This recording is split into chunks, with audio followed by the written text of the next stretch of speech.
And if this is your first time giving your mind a little love, I have a few goodies for you. First, don't forget to subscribe so you never miss an episode. And second, sign up for the Morning Mind Love. Think of it like a weekday oracle from your highest self to help you start each day with a positive focus.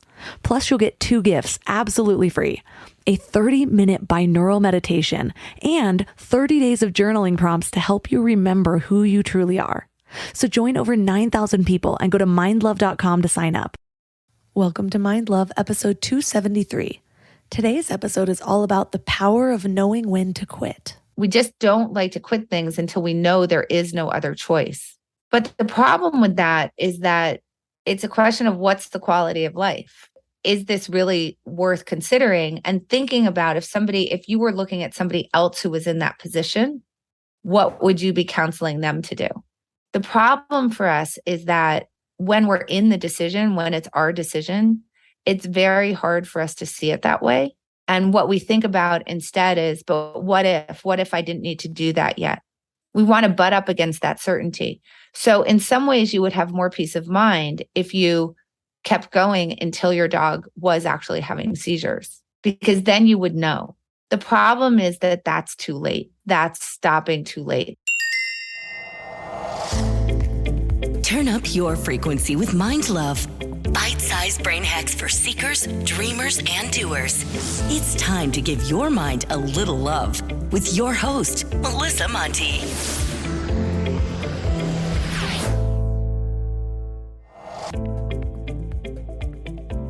If this is your first time giving your mind a little love, don't forget to hit the subscribe button. Mind love is a habit, and the more you give your mind that love and intention, the better you'll feel about yourself and your life. Plus, it's really a win-win because more subscribers means Mind Love attracts even more amazing guests to bring you their wisdom.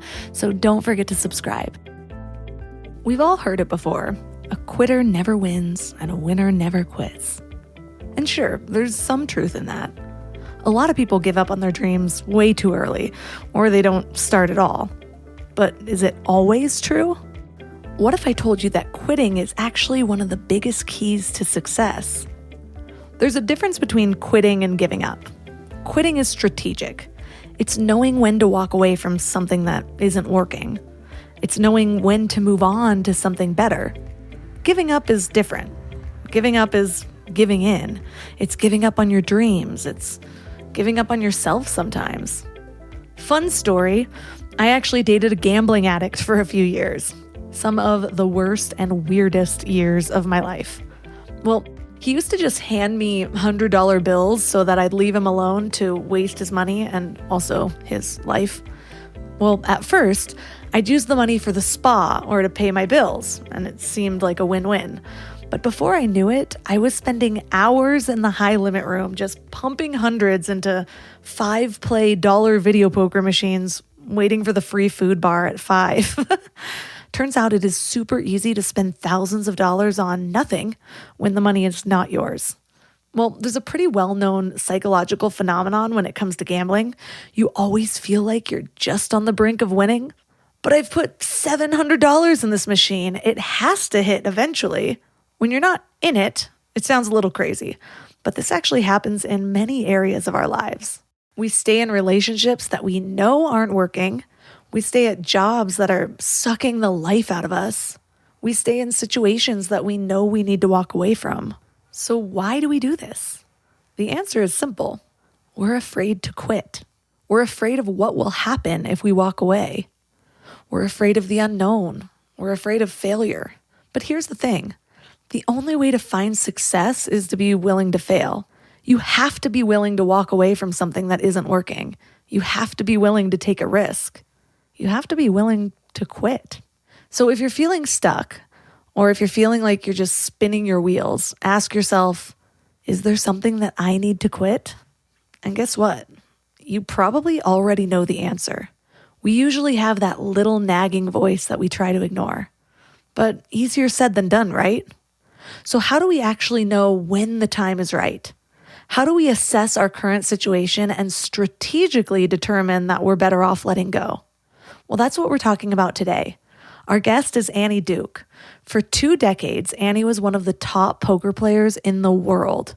Her expertise in the science of smart decision-making has helped her excel in everything from championship poker to public speaking. She's also a master storyteller, having performed 3 times for The Moth, which is a really cool organization that preserves the art of spoken word storytelling. So today she's going to share with us what she's learned through her academic studies in cognitive psychology combined with real-life decision-making experiences at the poker table. So 3 key things we will learn are how the paradox of quitting influences decision-making. Like if you quit on time, you'll feel like you quit too early. What forces work against good quitting behavior? And how to think in expected value in order to make better decisions, as well as other best practices. When you're growing a business, most people think the hardest part is getting clients or making money. But I think it's finding people who actually care about the work as much as you do. And I've been there. I've posted a job, got 100 applications, and maybe 3 of them actually read the job description. And it's kind of soul crushing when you're trying to build something that actually matters. When it comes to hiring, Indeed is all you need. Stop struggling to get your job posts seen by other job sites. Indeed's sponsored jobs help you stand out and hire fast. With sponsored jobs, your post jumps to the top of the page for your relevant candidates so that you can reach the people you want faster. And it makes a huge difference. According to Indeed data, sponsored jobs posted directly on Indeed have 45% more applications than non-sponsored jobs. One of the things I love about Indeed is that it just makes hiring so fast because you're reaching people who actually are looking for work, not just casually browsing. Plus, with Indeed sponsored jobs, there's no monthly subscriptions, no long-term contracts, and you only pay for results. And guess how fast it is? In the minute I've been talking to you, 23 hires were made on Indeed, according to Indeed data worldwide. There's no need to wait any longer. Speed up your hiring right now with Indeed. And listeners of the show will get a $75 sponsored job credit to get your jobs more visibility at Indeed.com/mindlove. Just go to Indeed.com/mindlove right now and support the show by saying you heard about Indeed on this podcast. Indeed.com/mindlove. Terms and conditions apply. Hiring? Indeed is all you need. I used to be one of those people who had grand plans for a big healthy meal every Sunday night, and I'd make these elaborate meal plans, buy all the ingredients, and then Wednesday would roll around and I'd be staring at that wilted spinach, ordering takeout again. Shopping, planning, and cooking food really can be simple and stress-free, and that's why I love Hungry Root. Hungry Root takes stress out of mealtime by filling your cart with personalized picks and planning your week of meals, getting smarter with every order. With over 15,000 recipes to choose from each week, many ready in just 15 minutes or less, it's so perfect for those nights when you have no energy left. What I love most is their smart cart technology. It actually learns what I like and what I will actually cook. So no more buying ingredients for recipes that I'll never make. Everything that shows up, I actually use. They screen out over 200 additives, including high fructose corn syrup and artificial sweeteners, only high quality meat and seafood with no hormones or antibiotics, and they carry brands like Vital Farms and Ithaca Hummus that I already trust. The time I've gotten back has been incredible. Instead of spending Sunday meal planning, I'm doing things that actually matter to me. Take advantage of this exclusive offer. For a limited time, get 40% off your first box, plus get a free item in every box for life. Go to hungryroot.com/mindlove and use code mindlove. That's hungryroot.com/mindlove, code mindlove to get 40% off your first box and a free item of your choice for life. hungryroot.com/mindlove, code mindlove.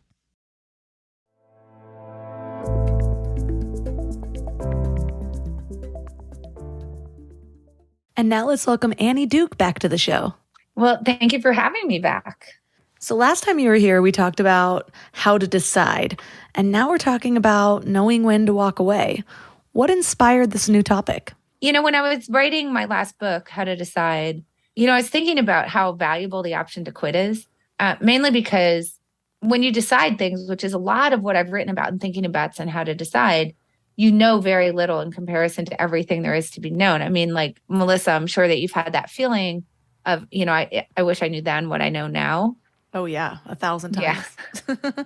So that's that feeling of, gosh, when I have to start things, I don't know very much and I'm going to learn a whole bunch of stuff after the fact. And the thing is that if that's the situation we're in as decision makers, which is like super difficult, then when we learn that new information, we have this really valuable thing we can do, which is we can walk away, we can change our mind, we can quit what we're doing. When that information says, hey, it's not turning out the way you had hoped, things aren't going that well, there's better ways that you could be spending your time. So I thought about that a little bit, how valuable that option is. In my last book, I wrote a tiny bit about it, a few paragraphs at most. But when I was actually promoting that book, I found myself really wanting to explore this a lot more, particularly because even though this thing is very valuable, like this chance to change your mind, that like the first person you date is not the person you have to marry, right? Which is like such a helpful thing for us in the situation that we're in terms of our decisions, that we're actually pretty bad at using that option. We don't quit enough of the time. There's lots and lots and lots of science behind it, but I just really decided I wanted to kind of dive headlong into that problem of, we got this big gift, which is that we can change our mind when we get new information. We can walk away and do something different, but we don't do it enough. We tend to do that too late. So that's the book was born out of that curiosity, I guess. It's interesting because when you were talking, I've prided myself for years on my willingness to change my mind. But for some reason, I haven't been able to apply that as well in the area of quitting. I'm actually going through a number of things right now where I'm like, okay, well, does this still make sense to do in my business? Can I reform this? And I've been holding on to certain things for too long, just like you said, because I think there's a lot of unknowns around it. But really what it comes down to, the deeper underlying thing, is that I feel like the quit is a fail. Why do we have this stigma around quitting where I know I'm not the only one who associates those two things? But it's just so odd to me that I'm fine with the idea of changing my mind, but the moment that it also involves quitting something, it just gets to me. Right. Yeah, because it's shutting a door, right? So the thing is, there's all sorts of things that we do. And let's say that you are actually failing at it. It's not until you quit that you have failed, that you've shut the door on never being able to turn it around. So like in the simplest sense, if I have a stock at 50 and it goes to 40, if I sell it, that means I won't be there for it going back to 50. And now this isn't the way that you should think about anything, obviously, because what you should care about is that, would I buy that stock today? Like that should be the only part of that decision. And that's true of jobs, relationships, so on and so forth. The only question you should ask yourself is, knowing what I know now, is this a job that I would take today? Right? If I think about the day that I decided to take the job, if I knew all the stuff that I know now, would I take it? But it's not really the way we think, because once we've put time and effort into something, we feel like if we walk away, it's a failure, that we're never going to be able to turn it around. We won't be able to make it work, that the time that we put into whatever we're doing will have been wasted. And those feelings are really powerful, and they make it incredibly hard for us to quit. That's separate and apart from something that you mentioned, which I think is really important, which is the unknown. What does it mean if I quit? What is that going to look like? How is that going to turn out? And we have this real aversion to that kind of ambiguity. We don't like to sort of like go into the wilderness, to the point where, you know how they say like we prefer the devil we know to the devil we don't? Yeah. Yeah. So that kind of ends up getting into that like I'd rather stay in a job that it's not fulfilling me, because what if I go to a new job and I don't like it? What if I can't find a new job? Right? Like all of these things start to plague us, even though the thing we're doing, we actually have a lot of information about that we don't like it. But we don't want to switch because we're afraid of the uncertainty. We're afraid of kind of what comes along with that, of not knowing. And it makes us stick to a lot of things that really aren't doing any good for us. I see that because what I found, I told you I'm in the weeds of something right now, and already what's helping is actually just being willing to get into those weeds. It's so easy to just avoid it, not dig into this email list or whatever it is that I'm going through, where I'm like, I don't know, is this even working? Yeah.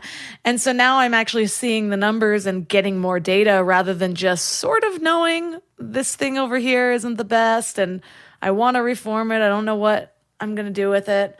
What I also find interesting is that often when we quit, we still have uncertainty. We wonder if we could have turned that around. I have an odd example for this.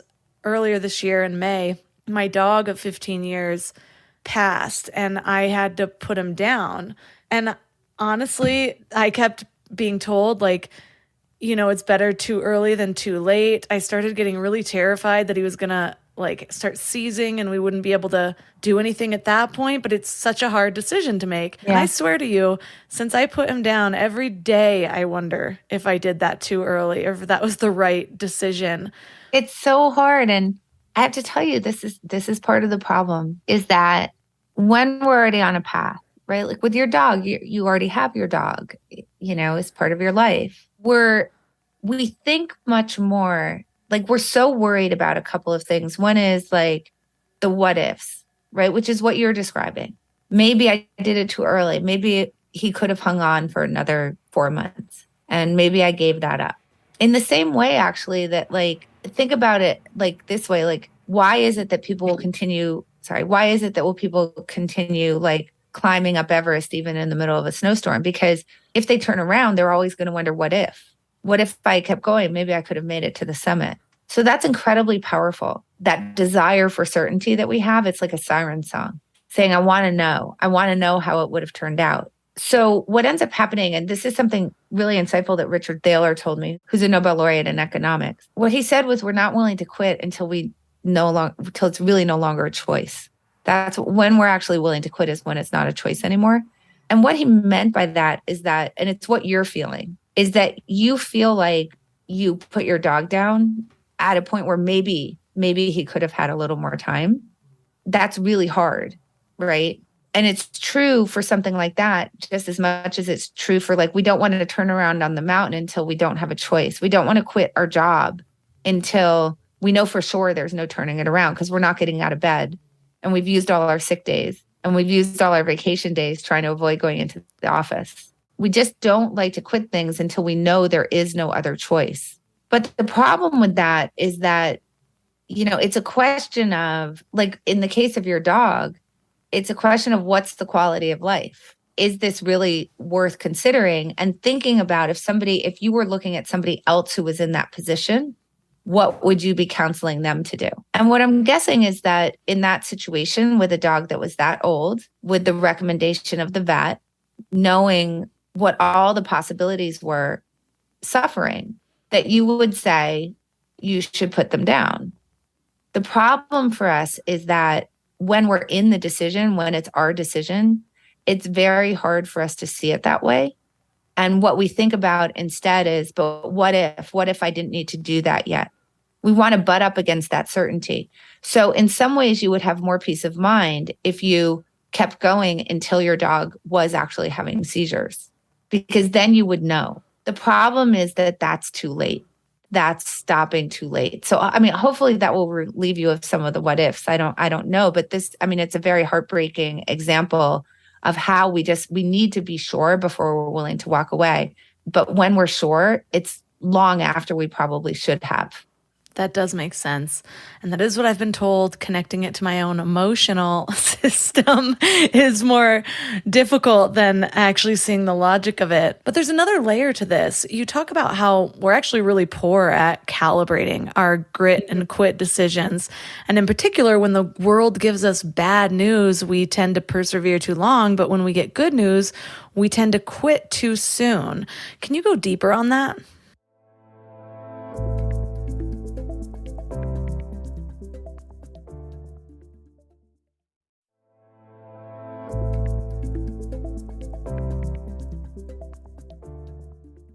You talk about how we're actually really poor at calibrating our grit and quit decisions. And in particular, when the world gives us bad news, we tend to persevere too long. But when we get good news, we tend to quit too soon. Can you go deeper on that? There's a great example. It was a study that was done on New York City cab drivers, which I think shows this problem with our calibration. So it's really interesting. So Colin Cameron and a bunch of colleagues, Richard Thaler was among them, looked at trip sheets from cab drivers in the 1980s. So this was before Uber. And the way that it used to work was that there would be somebody who owned the cab, and the drivers would generally be renting the cab from the owners. And they would, the way it worked was they would rent in a 12-hour shift. So you would get the cab from 10 a.m. in the morning until 10 at night. Melissa, you could choose to drive anywhere in there. So you have a choice about when you actually want to use the cab. You don't have to drive for 12 hours. So you're kind of like an independent contractor in this case. What the researchers wanted to figure out was, okay, given that the drivers have a choice about when they're driving and when they're not, how good is their decision making around when they're choosing to drive and when they're not? In the sense of this way, let's just intuit this, right? Like, Melissa, when do you think the driver should be staying in their cabs? When should they be driving a lot? Probably in the evening. Because why? What's going on in the evening? There's more people out and about, getting up and That's doing right. stuff, drinking. That's exactly right. There's lots of fares around. So whether it's like morning rush hour or, evening rush hour, or maybe Saturday night in an area where there's lots of nightlife or whatever, they should be staying in their cab and driving when they're picking up a lot of people, when there's lots and lots of fares around. So when should they get out of their cab? When should they quit? The opposite, right? Like when there aren't a lot of fares around. Mm-hmm. So that seems pretty obvious to us looking from the outside in. But when they looked at the trip sheets, they found something super puzzling. When the fares were kind of fast and furious, right? So you could look at the trip sheets and you could see like how much time it was between each fare. Mm-hmm. So when they saw that the drivers were like getting lots and lots of fares, like the fares were coming pretty quickly, the drivers quit really early. But when it was really slow and there were no riders around to pick up, they stayed in their cab forever. So that's really weird, right? Right? It's like the opposite of what they should be doing. It's so much the opposite of what they should be doing that they were costing themselves. They would have made 15% more money if they had stayed in the cab when there were lots of fares and just quit and walked away when there were very few. So they were able to calculate that. Even if they had just used like a random strategy, which was like, I'm going to get the cab, I'm going to drive for 6 hours, they would have made 8% more than they actually were. Okay, so they're flipped. They're sticking around when they shouldn't, and they're quitting when they shouldn't. And they're flipped on that decision. So Cameron really wanted to find out, like, well, why is this? Like, what's going on? And so he like asked them, and he was like, well, tell me, like, what's determining whether you stick in or quit? Like, what's making you drive or not drive? And what they told him was that they had an earnings goal for the day. So let's say they were like, I want to make $300 today. What would happen is that as soon as they made the $300, they would stop driving. They would just quit. But if they didn't make the $300, they would keep driving until they did. Okay, so now, like, can you see how this explains the behavior? Because if there's lots of fares around, they get to that 300 really fast, to that earnings goal really quick. But if there aren't any fares around, it takes them a really, really, really long time to get to that goal. Does that make sense? It makes perfect sense. And yeah, it makes me wonder, is that an internal decision? Or like, where'd that earnings goal come from? They set it for themselves. Again, they're not working for anybody, right? Like, they're just renting the cab. So they're setting that goal for themselves. And what you can see is happening is this miscalibration, which is kind of that quit when you're ahead, right? Like, if it's really funny because if you look at all the aphorisms around quitting, most of them tell you never, ever quit. Like winners never quit, quitters never win. That's basically like quitters are losers, right? That's what it's saying. Yeah. If at first you don't succeed, try again. But there's one that's positive toward quitting, which is quit while you're ahead. But that's actually really bad advice. And you can see why that's bad advice with the cab drivers, because ahead for them was, I've reached my goal. And then they wanted to quit. Whereas behind for them was, I haven't reached my goal. So therefore I'm going to stick. I mean, better advice would be quit when you're behind. That would be better, but it still wouldn't be exactly. What would actually be right is quit when you're ahead if the thing you're doing is no longer worthwhile. So that's different, right? Or quit when you're behind unless the thing you're doing is still worthwhile. It's that part of it that we have a lot of trouble with is what does it mean for something to be worthwhile? And we tend to sort of apply these simple rules in order to make these decisions. So if you were to apply the more complicated rule to the cab drivers, you would say, like, quit when you're ahead unless what you're doing is still worthwhile. And by the way, you just picked up like 10 fares in a row. There's no reason to think that's going to slow down right now. You should probably keep going. But they don't, right? Because they're using like a very simple heuristic, to just a rule of thumb, to decide when they're sticking and quitting. So there's like, I think, such a good example of how we can get so miscalibrated on things. Yeah. It's like, take the weekly average, like figure this out. Like this could be again, obvious. if they just said, I'm just going to drive 6 hours, they would do Like, don't even do anything as complicated as necessarily trying to figure out like stay when there's lots of fares or not. You can just go, I'm going to drive 6 hours. You'd do better. That makes sense. It's interesting thinking about them sticking in their cars when they know nobody's driving around. I feel like that'd be plenty of time to think that maybe this strategy isn't working, but we do it in so many things. And where I can relate to it, I dated a gambling addict for a long time. And so henceforth, I also had gambling behaviors just during this time. For some reason, I had no problem never gambling again after we broke up. But yeah, it reminds me of being in the high limit room and pumping money into the stupid, the video poker machines. That was my thing. And I remember this one time in particular because I have a Facebook album of it because I just kept winning and I was like thousands and thousands of dollars up. I got like 4 royal flushes that day and like a bunch of 4 of a kinds with like a kicker. And then all of a sudden I started losing, but I wanted to make that money back and I lost almost all of it because I just could not stop pumping money in to trying to recoup. I'm like, it's got to hit eventually, but it wouldn't. And it's so applicable to like all areas of life. You're like sitting in that job that you hate and you think like if you stay another year, something's going to change, you're going to like it, or like you're going to lose your investment of the 12 years before or whatever it is. I think you call that escalation of commitment. Yeah. So I think that your story about the slot machine is so insightful. And I think it's something everybody can relate to, which is that understanding like that feeling of losing it's a cognitive phenomenon, a psychological phenomenon. Doesn't map onto real life, because what you're pointing out is like, let's say that you started off, you were playing the slot machine and you got up $10,000, right? So now that kind of becomes your new baseline. So when you lose like 4,000 of it back, the fact is you're still up $6,000, like in reality, like if you were objective, but it's not the way we think about it, right? You just described it perfectly, right? Well, I was losing and I wanted to get my money back. Well, and I had never even held the money. Right. You were losing compared to what your high water mark was, right? So this is something that I think that we really need to be very careful about when it comes to these problems of the escalation of commitment, which is getting signals that you should walk away and then not doing it, right? So the slot machines were signaling to you, hey, you got pretty lucky to get where you are because, by the way, if you keep going, you'll always lose to the slot machines. So maybe you should quit now.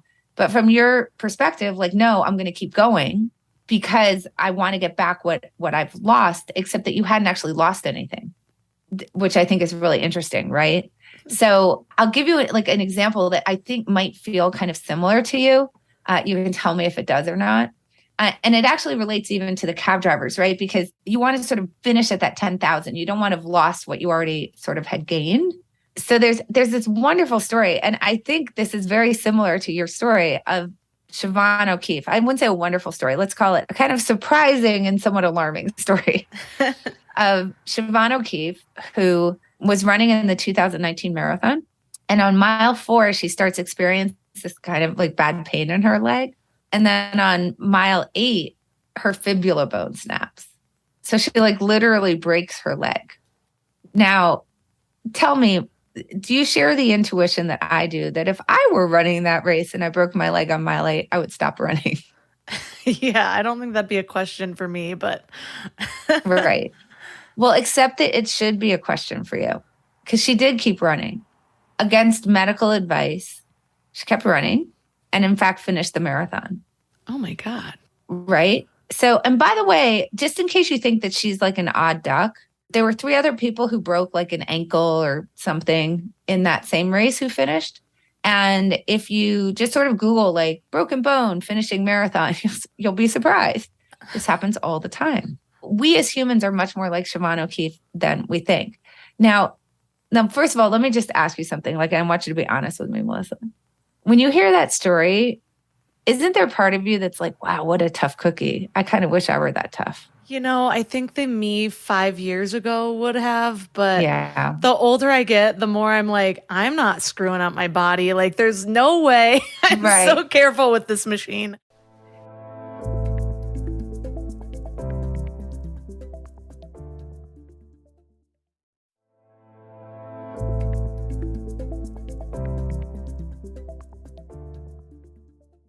Right. So like the you of 5 years ago is like, oh, I wish I were that gritty. Yes. Right. And of course, what you recognize because you have experience is that no, there's nothing to admire about that. Like if she loved running, then if you keep running on a broken leg, you're like risking like a compound fracture. Like you might never run another race again in your life. Like, no, that's not good.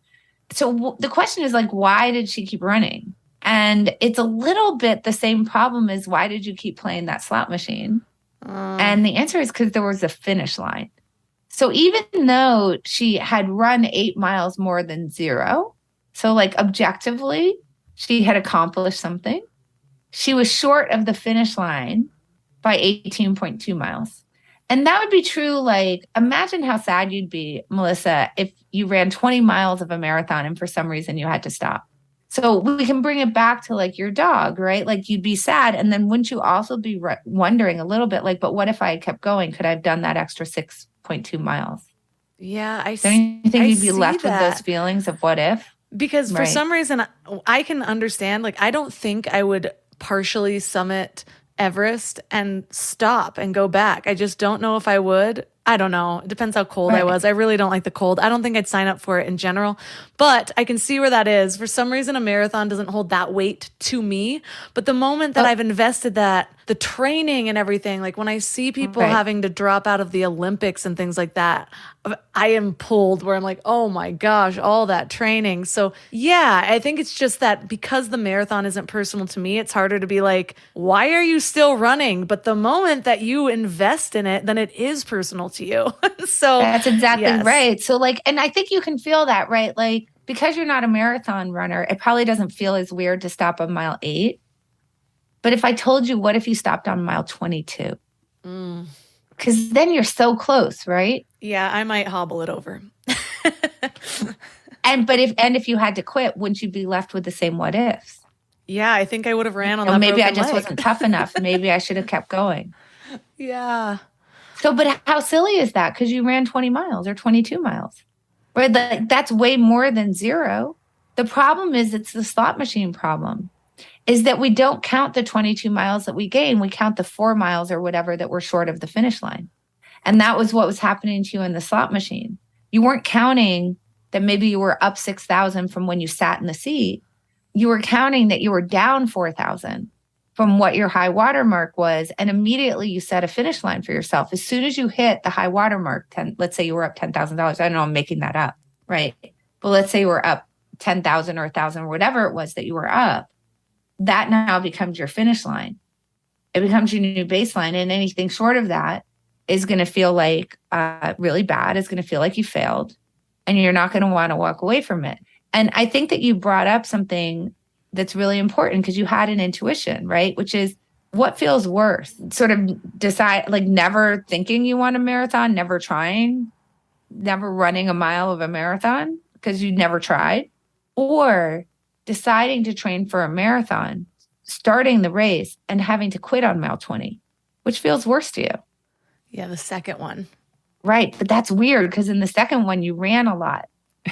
And the first one, you didn't do anything. I know. That's the thing about finish lines, right? And we set finish lines for us all the time, right? I mean, whether it's like the amount of money that you want to win at the slot machine or how far you want to run in a race or a project deadline or, you know, personal goals, like whatever those things are, they have a downside to them, which is that they can make us keep heading toward them. That brings up such an interesting point because whenever we're coached on goal setting, it's like, well, set that bar for yourself. What is it?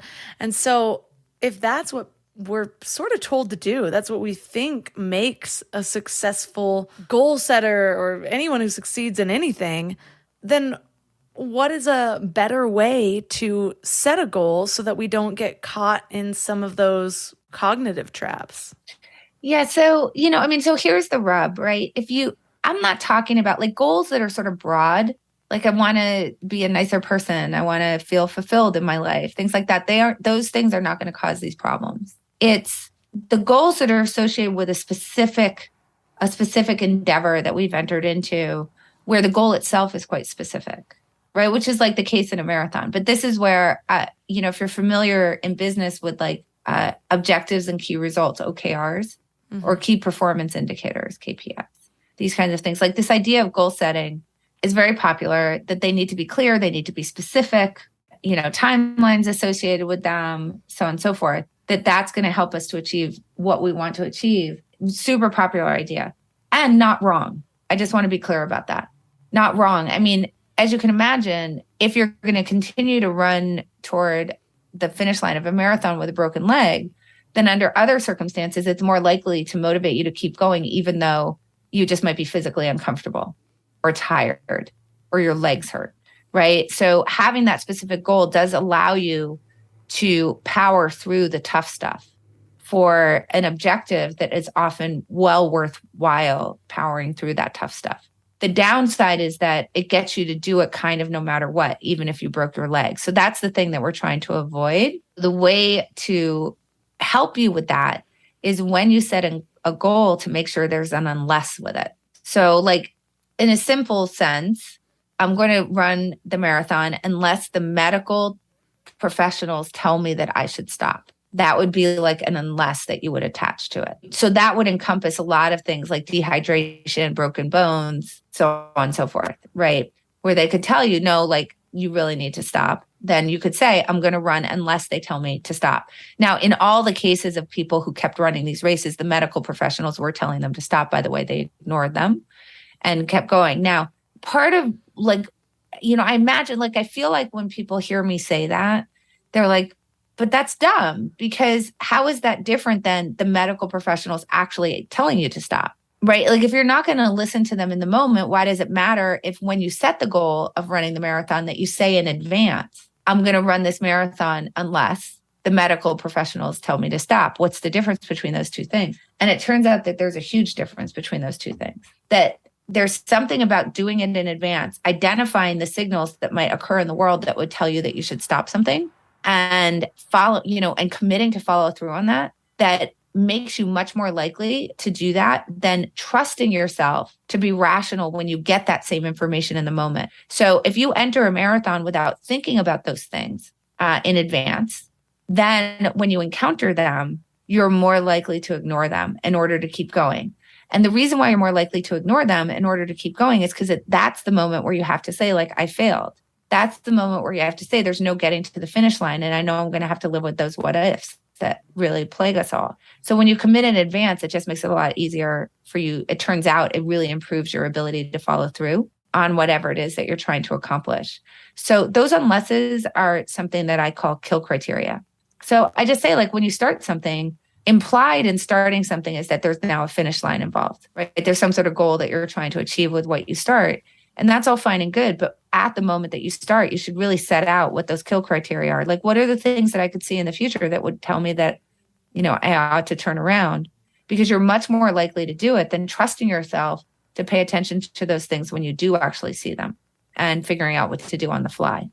I can see that because I know myself, and I know that if I were in that sort of middle of the moment decision making, I'd be like, no, I'm not making this decision out of emotion, which is ridiculous because of course you are. Yeah. And it's also the opposite. Like, it'd be a more logical decision for me to stop than it would be to keep going. But I would be like, I don't know if I would be able to see that. So yeah, I have even done the opposite when there's a goal that I know I want to keep going. Here's an example.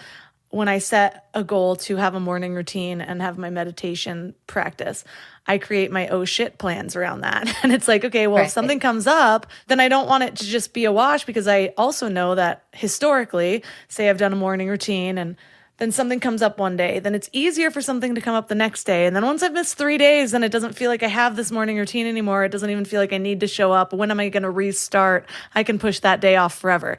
So I always have like, okay, if I miss this, then first, can I do a shorter morning routine? Second, if that's not even available, then I'll do it at 3:00. If that's not even available, pretend like this day never happened, whatever it is.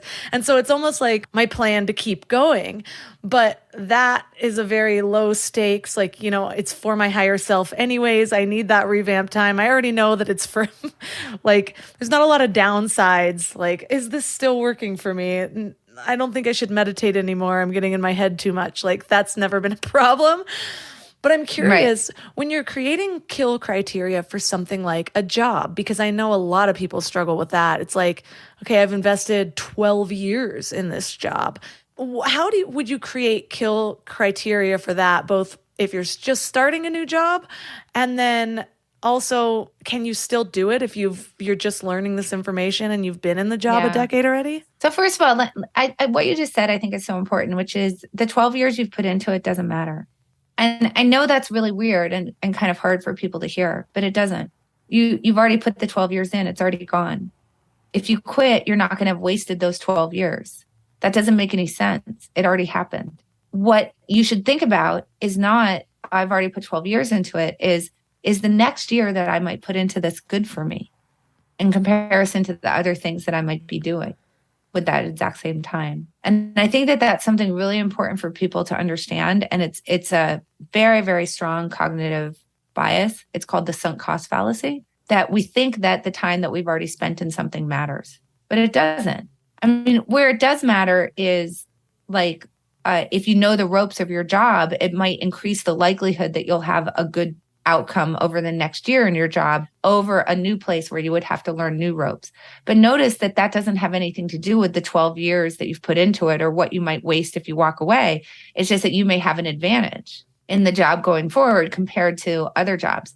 The problem is that if you're actually considering quitting your job, it probably means you're already really miserable. And my guess is you've been miserable for a really long time. And so you have the information that you need to know that the next year is not going to go well. You already have it because you have a lot of certainty around how you feel in that job. And part of what stops us from quitting is exactly what you just said. But what about the 12 years I've already put into it? And that's really a shame because waste isn't really a backward looking problem. Well, I've wasted the 12 years I just spent. Waste is a forward looking problem. I don't want some worry about the 12 years I've already spent to cause me to waste another year in this job. That's how we need to start thinking about waste. So how can we get to these decisions a little more quickly? By using kill criteria. Basically, you can list out and say, what is it that's making me miserable in this job? And write down what those things are. And then say, all right, these are the things which I'm miserable about. How long, if I really think about it this moment, how long can I really take this for? Right? So maybe it's 3 months. Maybe you've got another 3 months in you.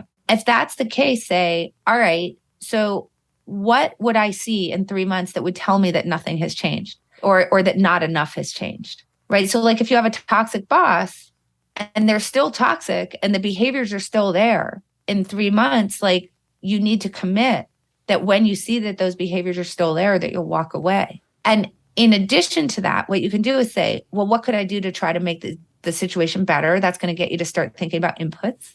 Right? Maybe I could have a discussion with my boss. Maybe I could switch to a different, under a different leader, whatever it might be, sort of try to figure those things out. But if it's still the same in 3 months, now you've actually set that out for yourself that you know what you're going to do about it in the future. So it doesn't really matter whether it's when you're starting or when you're 12 years in. Just on some sort of regular cadence, you should say over the next 3 months or over the next 6 months, what are the things that I could see that would tell me that things are going well? What are the things I could see that would tell me that things are going poorly? And if things are going poorly, I need to make a commitment to how I'm going to act on that. And what you don't want to have happen is, you come to this decision, like, should I quit or not? 12 years in rather. And then you're like, oh, but maybe things will turn around, but you aren't specific about what that means. You don't set yourself a timeline. Like, what's the deadline here? You have a discussion, the discussion with your boss feels like it goes pretty well. And then 3 months later, you're kind of back in the same situation, but you're still in the situation of not wanting to have wasted the time that you've already put into the job. So there's all these forces telling you not to walk away and not give up the cause. And so then you rinse and repeat. And Melissa, you have to know people like that. I'm thinking of like 3 people. I'm already like, should I send this just episode early? Right? Yeah. Exactly. And the interesting thing is that when we're the friend of that person, it's very frustrating because you can see it really clearly. Like, we just had this discussion 3 months ago, and now you're telling me nothing's changed, and yet you're still saying, but maybe I can turn it around. And then it goes on for 3 more months, and then you see them again, and they're in the exact same situation, and it just kind of builds on itself. And the problem is that, so now it's like a year later. Well, now you don't want to waste 13 years instead of 12 years. And you can see how that builds on itself. And as a friend, when you're looking from the outside in, it's really frustrating. But what you have to know is that you're doing this all the time yourself, and your friends are getting frustrated with you. We just don't realize it.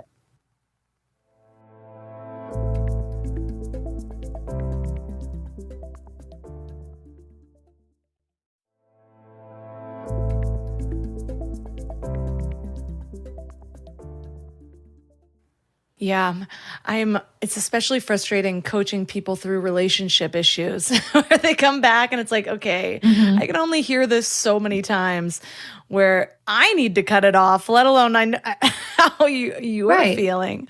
And then what happens, which I think is so important to this idea that we get to these decisions too late is, they say, well, I don't want to leave now because I put a year into it. And then they spend another 6 months, and then they spend another 6 months. And then I've put 2 years into it. And then I've put 3 years into it. And meanwhile, they've never been really happy, not since the first time that you had the discussion. So now what happens is when they do finally break it off, what do they say every single time?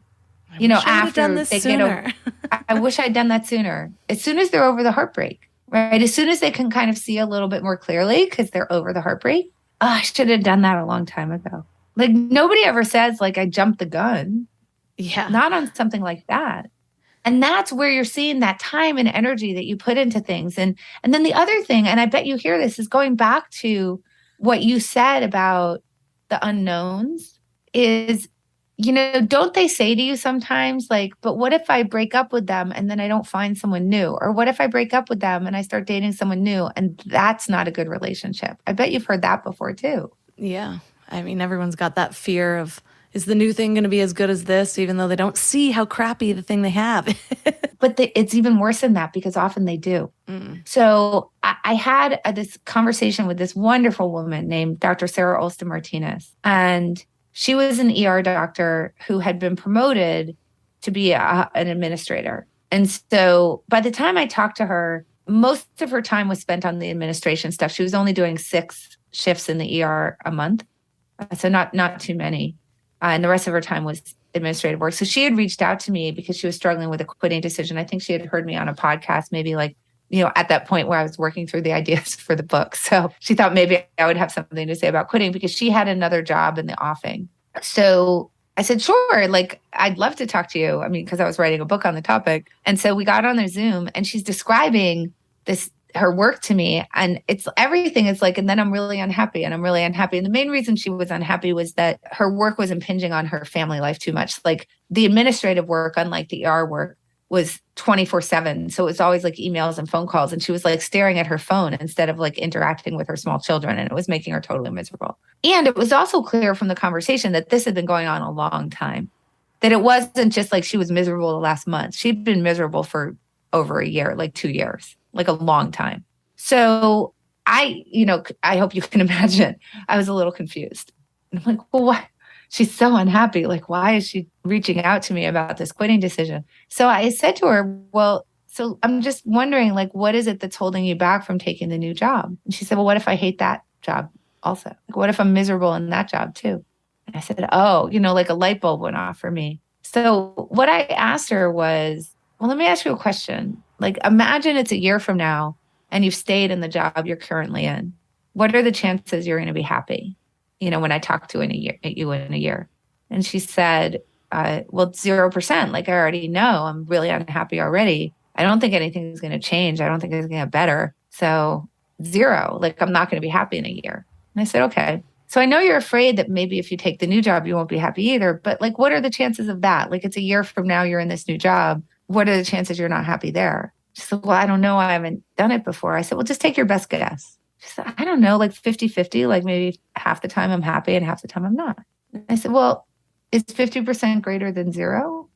And it was this light bulb that went off for her where she realized like, oh my gosh, I'm willing to, in the thing that I'm doing, I'm willing to tolerate a certitude. Like I'm dead certain I'm going to be unhappy because I'm afraid that I might be unhappy in the new thing. But I'm going to be like, the likelihood that I'm happy is a lot greater. Like half the time I'm going to be happier. And isn't that has to be better for me? And so she quit and she switched to the new job. And last I talked to her, she was really happy. It's such a simple way to frame things, and that sometimes we're just not able to do it within ourselves. But there's a point that you brought up in your book that kind of hit home for me, where it's like when we commit to any course of action, by default, we're committing to not pursuing other things. And so in that Right. example, it's like, yeah, you think you're not committing to anything because you're staying where you are, but you're actually committing to your own unhappiness because that's the only thing you know is that this one thing is not what's making you happy, and you're closing yourself off to all of these other things.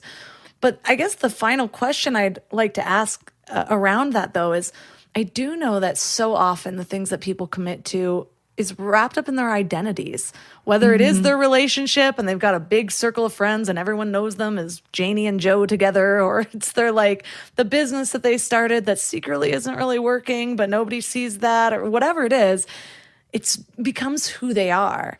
How do you get people to unravel that so they can stop committing to this thing that they've identified with that's also not making them happy? Because it is kind of complicated. I mean, the identity piece is like so hard because the hardest thing to quit is who you are. It's really hard to walk away from that.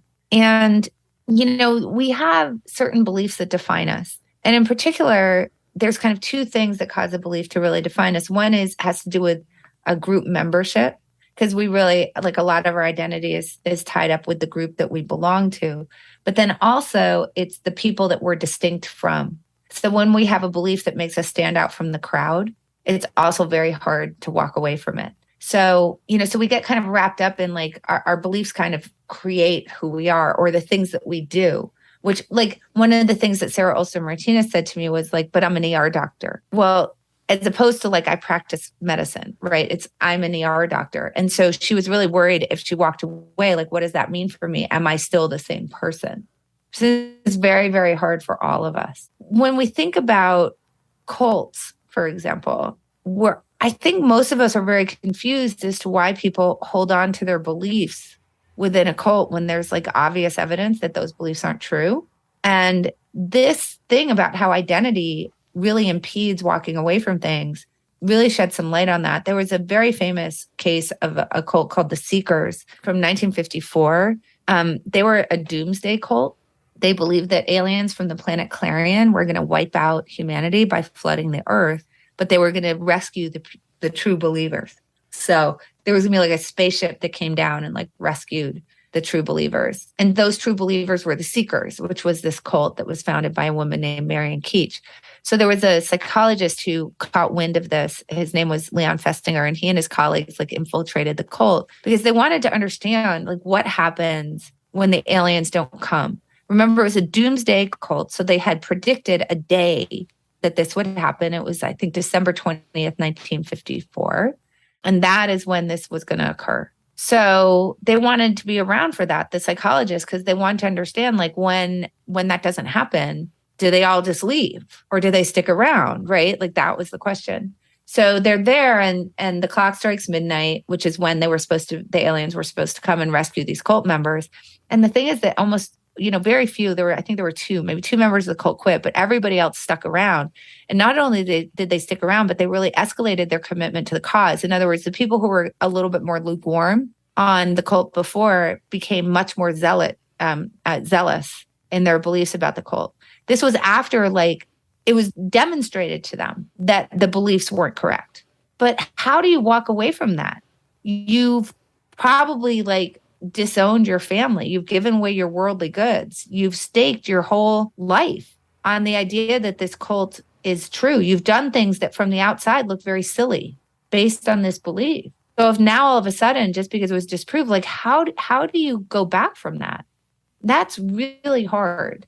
And the thing is, like, I know everybody's like, well, they're in a cult. Okay, but we're all in a cult. Whether it's like I'm in the cult that is, I'm an ER doctor and I'm worried about what the other ER doctors are going to say. And if I walk away from this now, what does that mean for me? I used to be a poker player. It's very hard for me to quit. Because what does that mean? That's how I defined myself. That's not only was that how I defined myself, but that was how the public knew me. So if I walk away, like, what does that mean? Who am I? I think these are very, very hard for us to think through and deal with. I think the really important thing for us is to always think about kind of a couple things. One is, what could I be doing with my time if I weren't doing this? I think that gets you focused on the opportunity costs. And the other thing is we have to stop defining ourselves by what we do or who we are, right? And we have to start thinking about sort of what the longer term goals are for what it means to be our identity, which what it means, like what our identity really means, which hopefully is around finding the truth, not just belonging to a group. But these are very deep instincts that we have as human beings, and they're super hard to overcome. Yeah. And at first, asking yourselves those questions seems scary. It's like, who am I without this? Yeah. But if you just switch your mindset around them to curiosity, it can be a really awesome opportunity. Like, who else am I? You know, rather than I'm nothing without this, it's like, what if I'm so much more without this? What's the opportunity there? What can I dive into? What can I become? What am I already that I'm just not seeing? And I think those are the questions that start to change the energy around it and make it a little bit less scary. And that can actually open your mind to receive answers that you didn't have before. Yeah. And I think that one thing that you said before about the meditation actually applies to quitting as well. You said you have backup plans. You know, and by the way, for anybody who wants to like think about how to create good habits, How to Change by Katie Milkman is so good. It talks a little bit about the kinds of backup plans that you put into action. But I think the other thing is that we want to think about backup plans for our life as well, right? It's really good to explore other stuff, because when you explore other stuff, you take away some of the uncertainty if like you get fired, for example. So if you've been exploring other opportunities or talking to other recruiters, for example, then, you know, not with the intention to walk away, but just because you want to explore, like, what are the other things I could be doing? Then when the thing you're doing goes away, like if you get fired, it's not as scary because you have other things to move to. And also when it's right to quit, it becomes easier to actually walk away because you have something to walk toward. And it's always easier to walk away from things when you have something to walk toward, but that requires that you be exploring and finding backup plans. And I think that you make a really important point, which is that can apply to your identity as well. There are other people that you can be. There are other things you can do that will define you besides the thing that you're doing right now. And so the more that you can explore those things, the less entrenched and embedded in whatever cult it is that you're in, you're going to be. And it's going to be easier for you to walk away when the time is right. Well, thank you so much for all of the value that you brought around this topic. I know for me, it came at a really pertinent time, and it's a question that I get a lot. Like, how do I finally quit my job? Or how do I know when it's time to leave this relationship? And so I think this will be really, really helpful. So for listeners that are interested in learning more about you and your new book, where's the best place for them to connect? So you can always go to annieduke.com, which is my website. You can see links to buy my books there. You can see links to contact me there. I do try to respond to people who write in. I'm not perfect at it, but I attempt to reply to people who are writing in. I'm on Twitter at Annie Duke. Obviously, buy the book in your local bookstore or, you know, where you like to buy your books online. And then also, I would really love it if people would explore the Alliance for Decision Education. We're trying to bring the kinds of things that we're talking about today in terms of the way that we think about how do we make better decisions, you know, in a world that's so uncertain, and start to bring that type of education to kids in you know, K through 12. So instead of teaching them trigonometry, which, you know, it's just hard, and I've never used trigonometry since then. What we'd like to do is get people to be better decision makers so they can create better lives for themselves. And that's what the mission of the Alliance for Decision Education is. I hope people will check that out also.